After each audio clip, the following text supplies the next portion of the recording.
Doctor Ajay Kumar Jha ज्ञान Piyush channel में आप लोगों का स्वागत करता हूं। आज मैं आप लोगों को स्कंद पुराणोक्त वैशाख महात्म्य के अंतर्गत 8वें अध्याय की कथा सुनाने जा रहा हूं। सज्जनों, कथा शुरू करने से पहले आइए 2 बार भगवान नाम संकीर्तन कर लें। श्री कृष्ण गोविंद हरे मुरारे, हे नाथ नारायण वासुदेव। श्री कृष्ण गोविंद हरे मुरारे, हे नाथ नारायण वासुदेव। हे नाथ नारायण वासुदेव, श्रीनाथ नारायण वासुदेव। श्री कृष्ण गोविंद हरे मुरारे, हे नाथ नारायण वासुदेव। हे नाथ नारायण वासुदेव।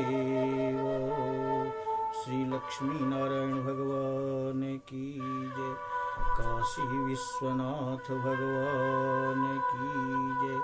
माता अन्नपूर्णा की जय। गंगा माता की जय। शिव स्वरूप, राम स्वरूप, कृष्ण स्वरूप, नारायण स्वरूप हमारे भक्तों, पार्वती स्वरूपा, सीता स्वरूपा, लक्ष्मी स्वरूपा, गार्गी स्वरूपा, मैत्रेयी स्वरूपा, सरस्वती स्वरूपा, अनुसुईया स्वरूपा, सावित्री स्वरूपा हमारी माताओं, बहनों एवं बच्चों, आप सभी बड़े ही सौभाग्यशाली हैं कि इस कलिकाल में जहाँ महामारी से सब लोग बहुत ही चिंतित हैं, और ऐसी स्थिति में भी आप सब लोग थोड़ा सा समय निकाल करके इस स्कंद महापुराणोक्त वैशाख महात्म्य की कथा गंगा में गोता लगा रहे हैं, अमृत रस का पान कर रहे हैं। आप सब लोगों को भगवान बहुत जो है आरोग्यता प्रदान करें। आइए कथा में प्रवेश करते हैं।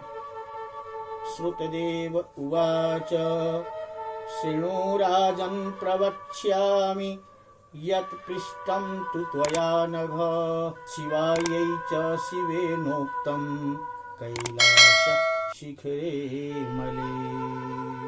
अर्थात मैत्र नाम के ब्राह्मण को यह पिशाच योनि से मुक्ति कैसे हुई, इस प्रश्न का समाधान करते हुए श्रुतदेव नाम के ब्राह्मण ने कहा, राजन, जिस प्रकार पार्वती के पूछने पर कैलाश पर स्थित भगवान देवाधिदेव महादेव ने बताया था, उसी को मैं तुम्हें बतलाता हूँ। इस लोक में 3 प्रमुख सेवा है, जल सेवा, अन्न सेवा और औषध सेवा। पारलौकिक सेवा भी प्रमुख रूप से 3 ही हैं, साधु सेवा, विष्णु सेवा और धर्म सेवा। विष्णु सेवा का मतलब घर में नित्य पूजन पाठ से है। धर्म सेवा से मतलब वर्ष भर में जो हमारे पर्व होते हैं, धार्मिक कार्य होते हैं, उन कार्यों को करना। इस लोक की सेवा से धन संपत्ति मिलती है और पारलौकिक सेवा से हमें मुक्ति की प्राप्ति संभव है। एक बार दक्ष प्रजापति भगवान शंकर को बुलाने के लिए कैलाश पर्वत पर गए, परंतु भगवान शिव ने उनका आदर नहीं किया। होता भी है, जो बड़े लोग होते हैं तो छोटे लोगों को देख करके वे खड़े नहीं होते, वे नमन नहीं करते, क्योंकि बड़ा तो बड़ा होता है।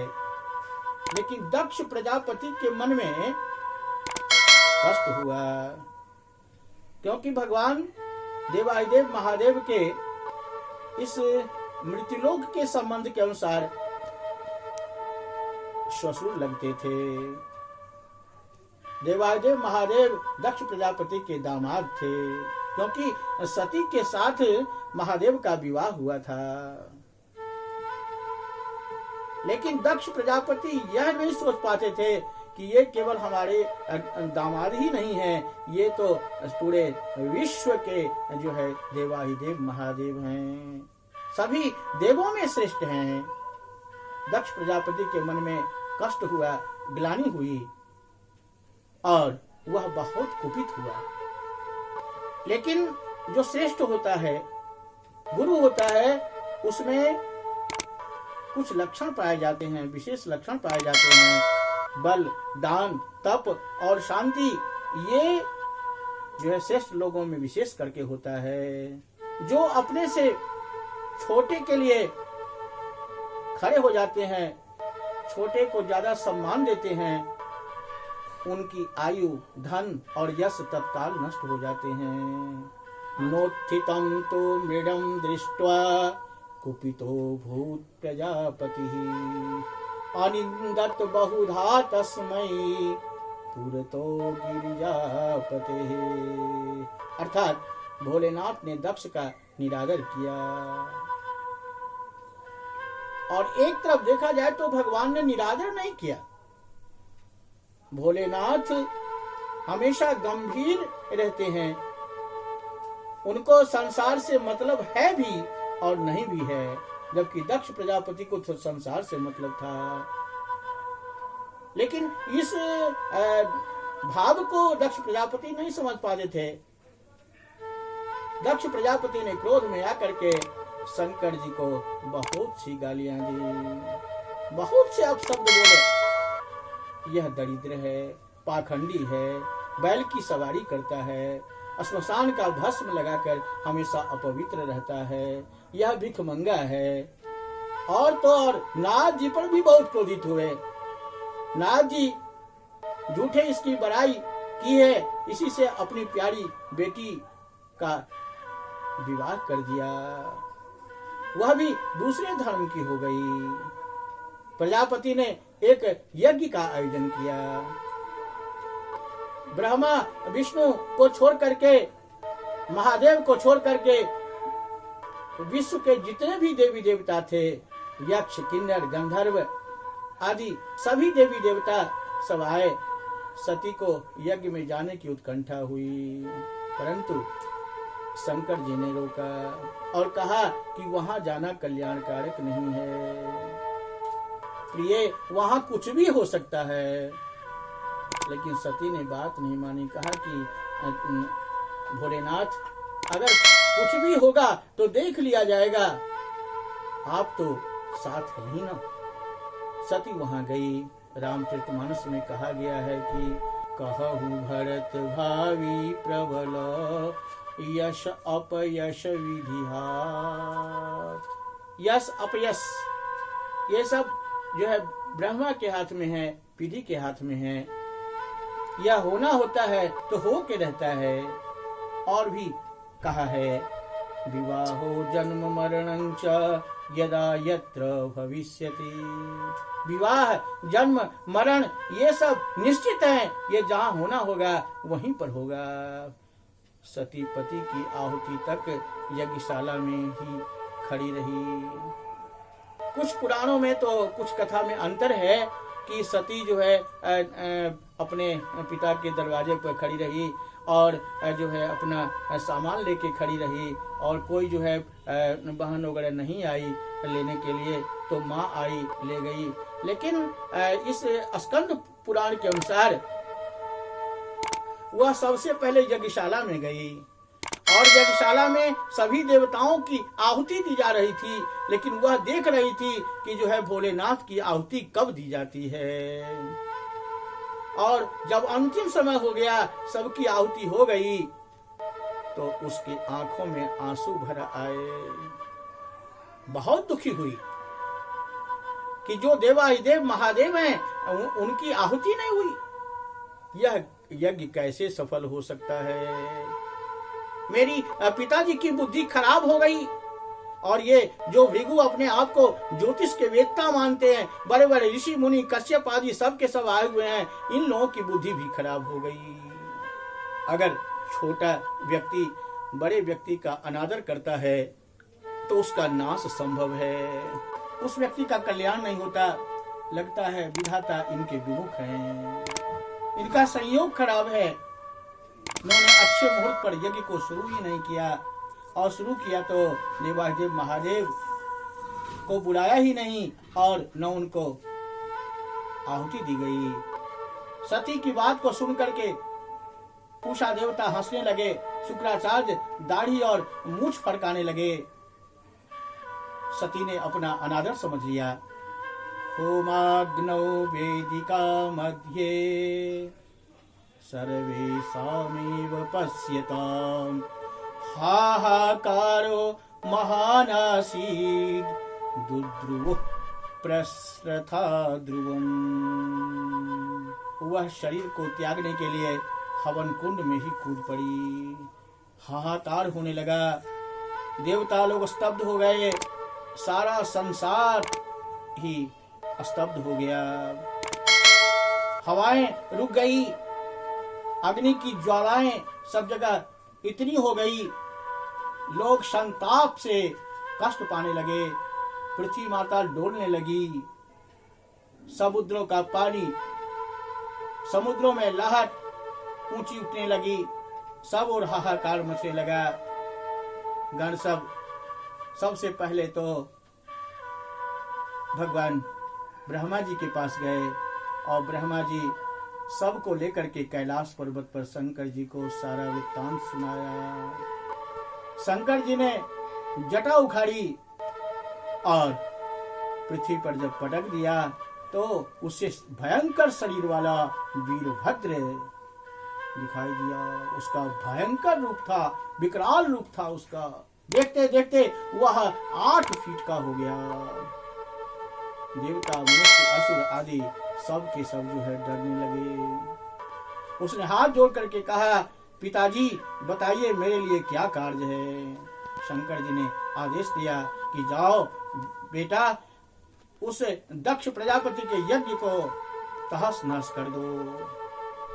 वीरभद्र हजारों की संख्या में सब भूत प्रेत गण पिशाच इत्यादि सबको लेकर के आए और बड़े बड़े वीर सब योद्धा सब थे, सबको मार डाला। पूखा जो सती को देख करके हंस रहे थे उसके दांत उखाड़ डाले।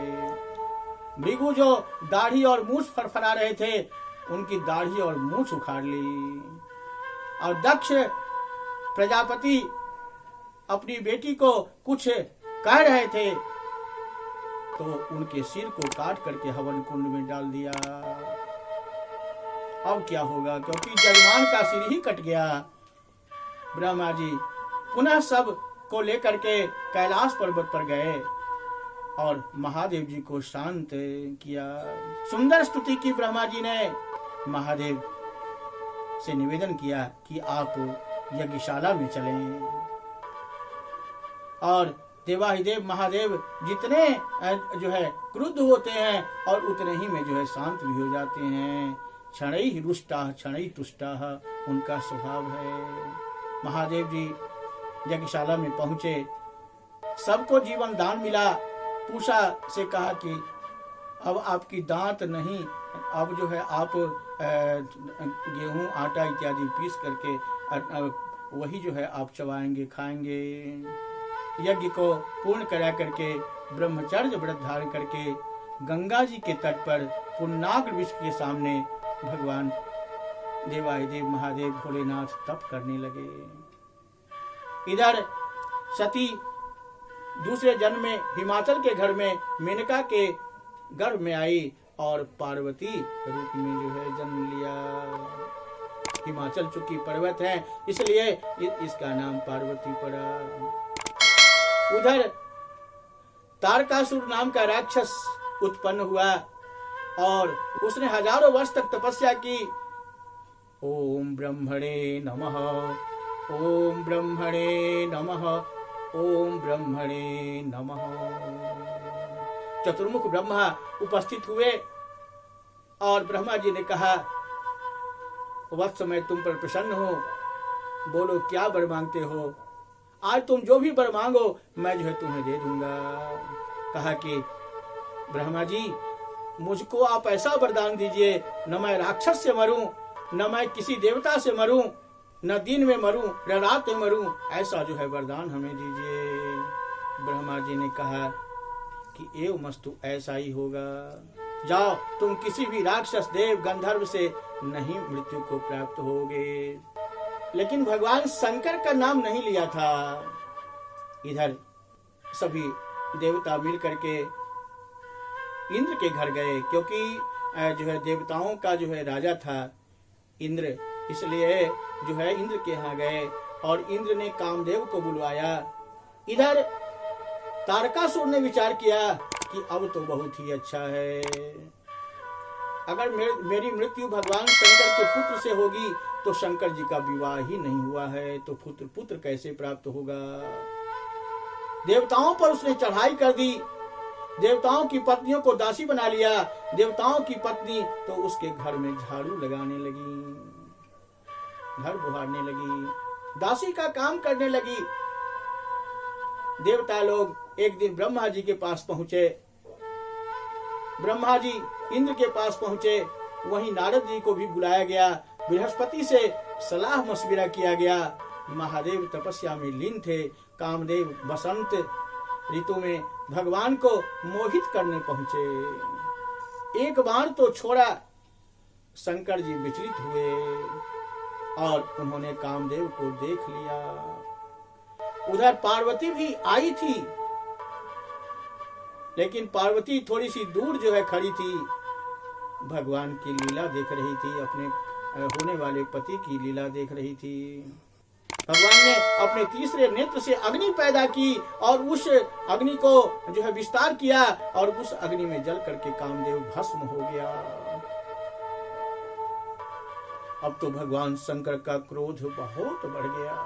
देवता लोग इधर उधर भागने लगे, पार्वती भी आंखें बंद कर ली। देवता लोग समझ गए कि कार्य की सिद्धि हो गई। कामदेव का लड़का बसंत और रति भी दंड की आशंका से वहां से भागने लगे। सज्जनों, साधु संत की सेवा करनी चाहिए, देवताओं की अवहेलना कभी नहीं करनी चाहिए। कामदेव बहुत बड़े बड़े कष्ट उठाए, कहते हैं कि साधु संत की सेवा जहां नहीं होती तो वहां की स्थिति बहुत बिगड़ जाती है। कबीरदास जी ने कहा भी है, जिहि घर साधु न पूजिए हरि की सेवा नाहि, ते तो मरघट सारखे भूत बसहि तिन माहि। अर्थात वह घर घर नहीं है जिस घर में ब्राह्मण की सेवा, साधु संतों की सेवा नहीं होती हो, जिस घर में साधुओं का चरण न पखाड़ा जाता हो, जिस घर में ब्राह्मण का चरण न धोया जाता हो और ब्राह्मण के चरणोदक को घर में न छिड़का जाता हो, तो वह घर तो श्मशान के तुल्य है। पुराणों में कहा गया है, तीर्थी भूता ही साधवः। साधु तो चलते फिरते तीर्थ हैं, प्रयागराज हैं। मुद मंगलमय संत समाजो, अजिमि जग जंगम तीर्थ राजो। संत समाज तो वह तो त्रिवेणी है, गंगा यमुना सरस्वती का संगम है। इतिहासमिमं पुण्यं ये शृण्वन्ति दिवानिशं, जन्म मृत्यो जरा दिव्यो मुच्यते नात्र संशय। अर्थात जो व्यक्ति इस कथा को सुनता है, सुनाता है, वह जन्म मृत्यु और बुढ़ापा आदि से छूटकर अंत में वैकुंठ लोक को प्राप्त करता है, शिव लोक को प्राप्त करता है। इस प्रकार से स्कंद महापुराणोक्त वैशाख महात्म्य के अंतर्गत 8वें अध्याय की कथा पूर्ण हुई। आइए अपनी वाणी को विराम देने से पूर्व 2 बार भगवान नाम संकीर्तन कर लें। नमः शिवाय, ओम नमः शिवाय, हर हर भोले। नमः शिवाय नमः शिवाय ओम नमः शिवाय हर हर भोले। नमः शिवाय जटाधराय शिव जटाधराय हर हर भोले। नमः शिवाय गंगा धराय शिव गंगाधराय हर हर भोले। नमः शिवाय ओम नमः शिवाय हर हर भोले। नमः शिवाय विश्वेश्वराय शिव विश्वेश्वराय हर हर भोले। नमः शिवाय महाकालेश्वराय महाकालेश्वराय हर हर भोले। नमः शिवाय ओम नमः शिवाय हर हर भोले। नमः शिवाय ओम नमः शिवाय हर हर भोले। नमः शिवाय। लक्ष्मी नारायण भगवान की जय। काशी विश्वनाथ भगवान की जय। अन्नपूर्णा माता की जय। सती माता की जय। पार्वती माता की जय। हनुमान जी महाराज की जय। भक्त और भगवान की जय। आज के आनंद की जय। नमः पार्वती पते हर हर महादेव।